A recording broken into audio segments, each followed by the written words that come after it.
जहान वाले खुशियाँ मना रहे हैं। अरे दोनों जहां का दूल्हा,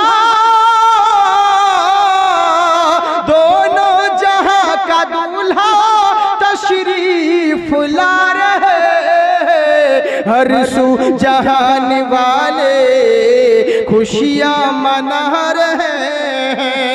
তাই প্যারা মুস্তাফা সাল্লাল্লাহু আলাইহি ওয়াসাল্লাম উনি এমন মহামানব, উনি এমন নবী গো, উনার চরিত্রে কোনো দাগ দেখাতে পারবে না। একটা জেনে রাখো, চাঁদের মধ্যে কলঙ্ক থাকতে পারে, বিশ্ব নবীর চরিত্রে কোনো কলঙ্ক নেই। আচ্ছা বলো তো বান্দারা, এটা আশ্চর্য কথা সব থেকে কোনটা? বলে শোনো শোনো, 1 মিনিটে একটা 100 কিলোমিটার যাওয়া এটা কোনো আশ্চর্যের বিষয় নয়। 1 মিনিটে তোমার 100 কিলোমিটার পানির উপর দিয়ে হেঁটে যাওয়া